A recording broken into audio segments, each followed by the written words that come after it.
Bonjour, bonjour, j'espère que vous allez bien. Je vous retrouve aujourd'hui pour un bourguignon à ma façon.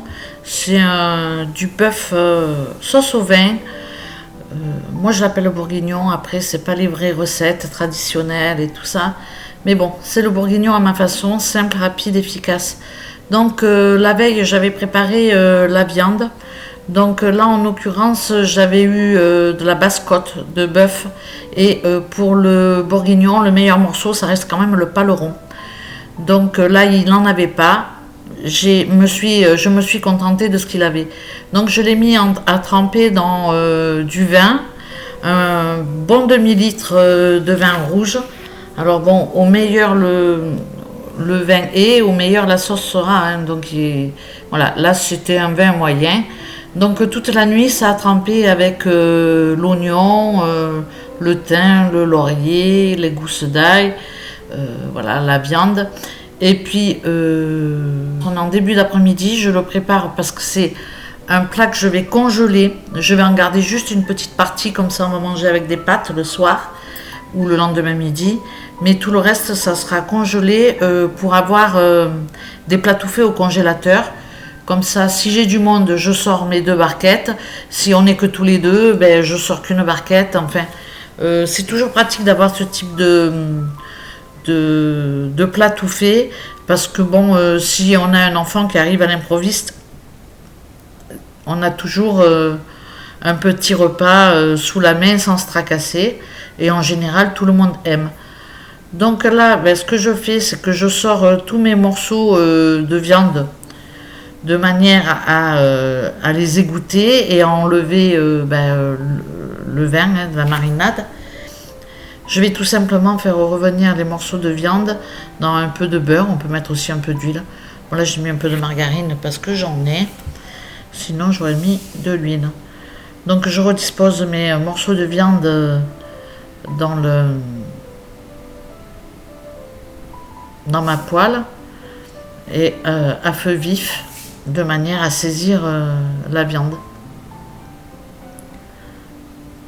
Alors je la fais, c'est des plats que je fais très très régulièrement, mais alors la recette n'est jamais la même, parce que comme je fais toujours à ma guise, voilà quoi. C'est toujours un gros problème de cuisiner comme ça à la louche. Et puis là, j'ai pas vraiment le bon morceau de viande. J'aurais préféré avoir du paleron parce que je trouve que c'est un meilleur morceau. Ceci dit, la viande était filandreuse à souhait et on en a mangé donc ce midi, puisque là je vous fais la voix off. On l'a mangé ce midi et je l'ai préparé hier soir.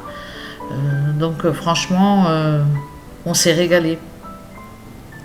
Et j'ai fait ça avec des pâtes, mais on peut le faire avec du riz, avec de la purée, avec des pommes de terre à l'eau. Bon, il y a quand même beaucoup de possibilités d'accompagnement avec ce type de plat. Donc voilà, je fais revenir comme il faut mes morceaux de viande de chaque côté. Je rajoute bien évidemment de l'assaisonnement. Donc moi je reste basique, je mets poivre, sel, thym, laurier. Donc là j'ai pas de thym, j'ai mis que du laurier.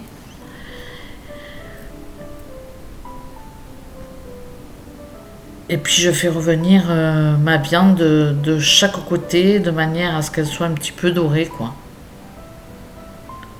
Une fois que ma viande est revenue, tout simplement je vais rajouter de la maïzena et puis je vais couvrir avec ma marinade. Donc la marinade, c'est là où tremper ma viande tout à l'heure en tout début de vidéo. C'est-à-dire le vin et l'eau. Alors quand on prépare la marinade la veille, moi j'ai mis un bon demi-litre de vin et puis j'ai rajouté aussi un tout petit peu d'eau parce qu'il faut que la viande elle soit vraiment couverte pour pas qu'elle noircisse. C'est très important. Et après au-dessus je mets le lit d'oignon, j'en mets aussi dans ma préparation. Et je laisse mariner toute la nuit. 12 heures, 15 heures, après on n'est pas pressé. Ma viande, il faut. Alors j'ai éteint le feu, hein, vous voyez, il est à 1. Quand je mets la maïzena, je baisse le feu pour pas que ça crame. Sinon ça accroche et c'est pas terrible. Donc voilà, je mélange bien de manière à ce que la maïzena, elle se mette un petit peu partout dans la sauce. Il y a plusieurs manières de faire. Après, l'essentiel, c'est que ce soit bon et que tout le monde se régale. Donc après, c'est la cuisson de la viande qui fait la différence. Au plus elle cuit longtemps à petit feu, au meilleur elle est. Quand vous avez une viande qui reste un peu dure comme ça à découper, parce que quand le plat est sur la fin de cuisson, on vérifie toujours que la viande soit bien agréable à couper. Ben, si vous voyez que votre viande est dure, tout simplement laissez remijoter pendant, même s'il faut, une demi-heure, trois quarts d'heure, jusqu'à ce que la viande elle soit fondante. Une fois que j'ai rajouté tout mon petit bazar, c'est-à-dire la marinade et mes oignons et l'ail et tout ça, ben, je vais juste faire chauffer quand même, de manière à ce que ça puisse commencer à cuire. Et puis après, je vais baisser, je vais mettre sur 3, je crois. Et puis, voire même sur 2, il faut que ça cuise très longtemps. Moi, en l'occurrence, là, il a cuit plus d'une heure et demie. Quand on est dans l'appartement ou quand on sort et qu'on commence à sentir l'odeur, c'est que là, ça commence à être bon et à être cuit.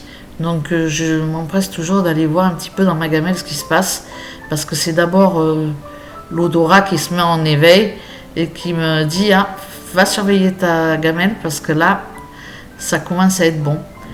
Ben, je vais prendre un morceau de margarine que je vais mettre dans une poêle. Je vais couper, je vais émincer un oignon que je vais faire revenir dans ma poêle avec mon beurre. Et je vais rajouter des lardons. Normalement, je mets des champignons de Paris, mais bon, le stock est vide, donc je n'ai plus de champignons de Paris, donc j'en ai pas mis. Mais normalement, j'en mets. Mais c'est pas grave, je pourrais le rajouter quand je décongèlerai mon plat. Je rajouterai mes petits champignons que j'aurais fait revenir dans l'ail avec du persil. Et puis je les mettrai à réchauffer dans la sauce tranquillement. Je rajoute mes petits lardons dans mes oignons qui commencent à bien revenir. Je laisse revenir encore quelques minutes, hein, je ne vais pas laisser trop cuire. Et puis je vais préparer du fond de veau dans un verre d'eau tiède que je rajouterai dans mes lardons. Donc ça, le fond de veau, pour moi, c'est un indispensable en cuisine. J'en mets dans beaucoup de plats et dans beaucoup de sauces.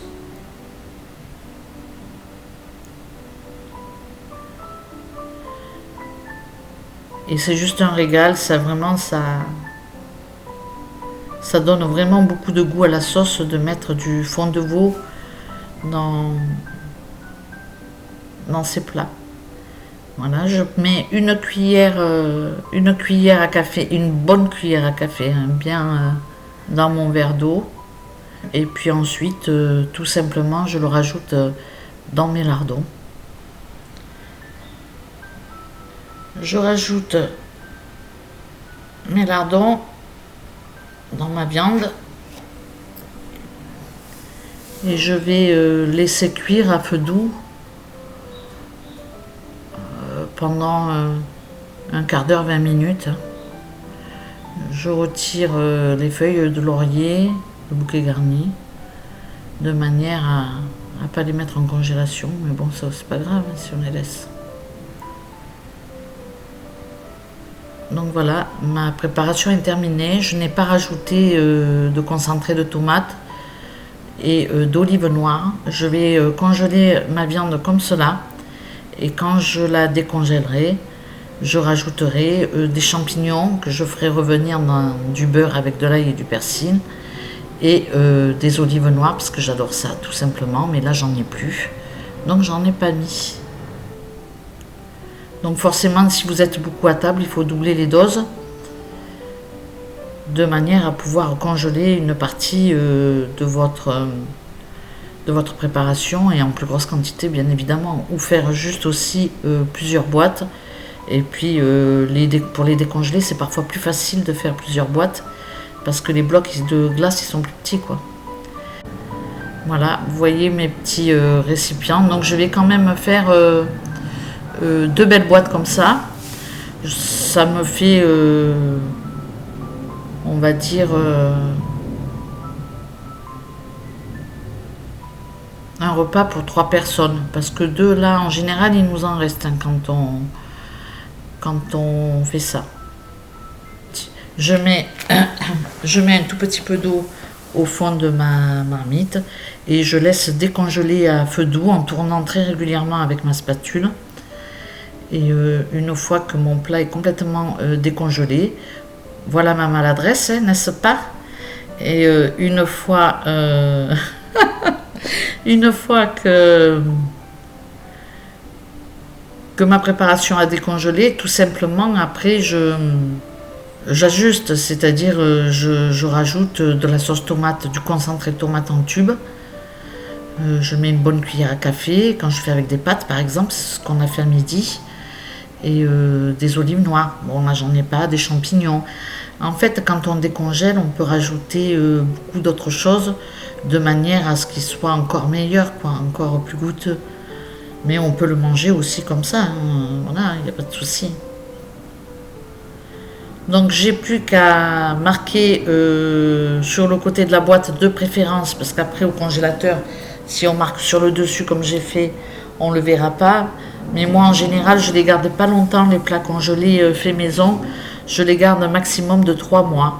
On peut les garder plus, j'ai jamais été malade, mais je préfère renouveler. Et puis c'est vrai que de toute façon... naturellement, quand j'ai pas envie de faire à manger, je sors toujours des petites choses toutes faites. Donc une fois ces petits plats faits, je vais tout simplement vous prendre avec moi pour vous montrer comment ça se passe dans mon congélateur par rapport à mon dernier retour de course boucherie et vous montrer comment je me suis organisée pour congeler ma viande.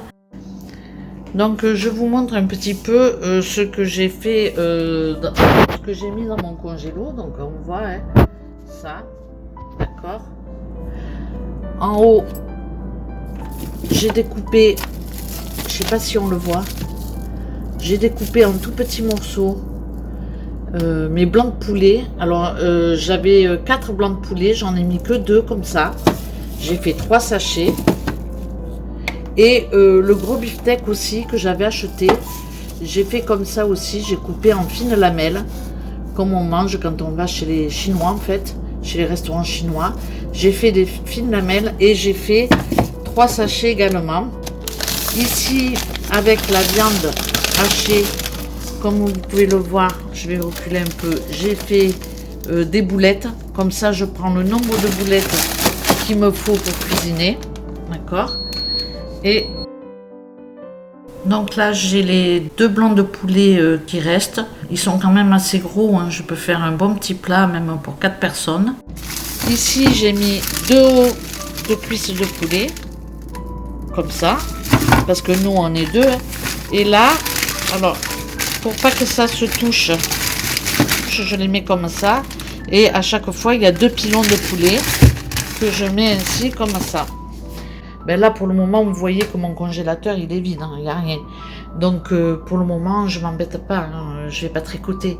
Mais par contre une fois que je vais commencer à acheter du poisson surgelé, des choses comme ça, des crevettes et tout, je modifierai les emplacements. Mais en général les plats cuisinés je les mets toujours à cette hauteur là et là en fait. Donc ça la viande c'est soit elle monte soit elle descend. Mais je mets jamais les trucs tout faits, je les mets toujours dans ces 2 trucs là. Je sais pas pourquoi, c'est pour voir en fait ce que j'ai ou pas. Donc ensuite dans les bacs en bas bien souvent, et puis là sur le côté, là je mets les épices et tout, et en bas bien souvent je mets les légumes. Donc pour le moment, j'ai rien. Et puis voilà. Donc dimanche, je vais sur le marché et je continuerai à remplir mon congélateur avec bien évidemment des préparations de légumes. Donc voilà, je sais pas si ça peut vous être utile de voir ma manière de fonctionner parce que je fais rien de fou. Je fais comme tout le monde, je pense en tout cas. Mais voilà, c'est intéressant de partager. N'hésitez pas à donner aussi vos petites astuces pour la congélation. Moi, je suis preneuse de toutes les bonnes idées en tout cas. Moi, je fais comme ça depuis toujours. Je fais beaucoup de plats cuisinés en avance parce que je trouve que c'est pratique quand j'ai pas envie de faire à manger. J'ai toujours fait comme ça, même quand on était nombreux, j'achetais des grosses quantités et je faisais toujours des petites parts en congélation. Et puis voilà, c'est tout simple. Dites-moi si ça vous intéresse d'avoir d'autres vidéos dans ce sens-là, parce que dimanche, je vais aller sur le marché, comme je vous l'ai dit, et puis je vais faire mes provisions en légumes et mes petits légumes cuits pour m'avancer un petit peu quand j'ai pas envie de me prendre la tête tout simplement. Après, les légumes que j'achète en surgelé, en général, c'est toujours les mêmes. C'est le chou-fleur, les épinards, les choses comme ça, parce qu'on n'en mange pas beaucoup. Voilà. C'est tout. Sur ce, je vous remercie d'avoir regardé cette vidéo et puis je vous dis à très bientôt pour de prochaines recettes, de prochaines aventures. Ciao, ciao!